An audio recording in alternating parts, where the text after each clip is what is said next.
India is building a deadly force of nuclear missile submarines. On November 4, 2018, it was announced that the Arrowhead, the Indian Navy's first domestically built nuclear-powered submarine, completed her first deterrence patrol. It uses a uranium-fueled pressurized light water reactor to generate 83 megawatts of electricity, allowing the submarine to swim underwater for months at a time at speeds as high as 24 knots. Even more important than the Arrowhead's propulsion system, however, are the weapons presumably stowed in her 4 vertical launch tubes, up to a dozen K-15 nuclear-tipped missiles designed to launch from underwater to annihilate an adversary's cities and military bases. The Arrowhead is the lead ship of India's most expensive defense program ever, valued at $13 billion.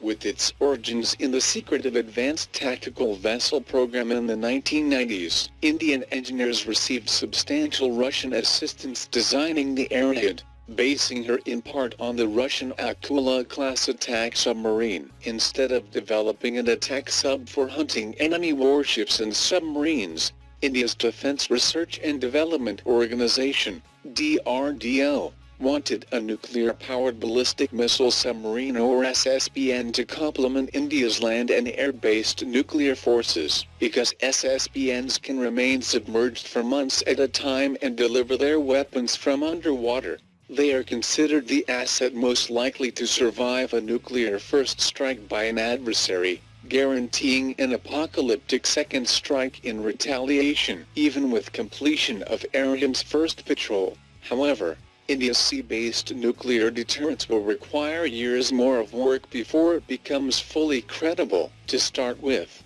the Arrowhead's 10-meter-long K-15 missiles have a range of only around 430 miles, meaning that they cannot strike inland Pakistani targets or Chinese cities when launched from the Indian Ocean. The DRDO has developed 12-meter-tall K-4 missiles with a range of 2,100 miles that is due to enter service in the early 2020s, and the Arrowhead has already test-fired K-4 in 2016. Once the K-4 enters service, the Arrowhead will finally be able to serve as deterrence against both Pakistan and China. However, the Arrowhead can only carry 4 K-4s, a fraction of the payload carried by most SSBNs around the world. The Indian Navy will also need more than one SSBN so that at least a few can rotate on patrols, while others undergo repairs or are used for training. Towards this end, India has already launched a second Arrowhead-class submarine,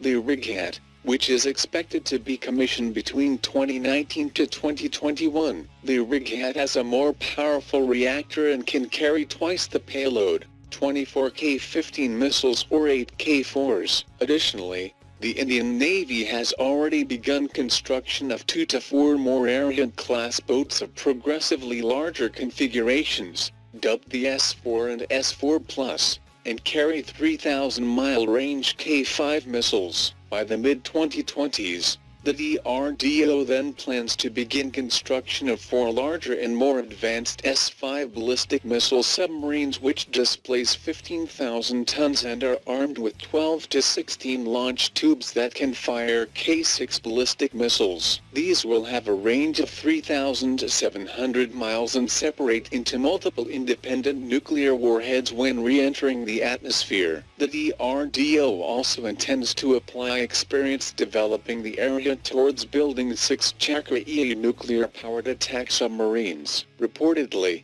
New Delhi's decision to pursue the $8.4 billion program was prompted by the 2013 patrol of a Chinese Shang-class nuclear submarine in the Indian Ocean. With a speed of 30 knots and indefinite underwater endurance, the Shang-class could potentially hunt down the slower Akula-class. By 2022, the Indian Navy will complete a nuclear submarine base called INS Varsha, located on the central eastern coast of India. India's SSBNs will depart from there on long, quiet patrols within the bastion of the eastern Indian Ocean, with friendly air and naval forces close at hand to ward away hostile sub-hunters. Despite the many milestones ahead for India to bring its SSBN force to maturity, the Indian Navy may possess the missiles and boats to maintain credible submarine nuclear deterrence by the mid-2020s.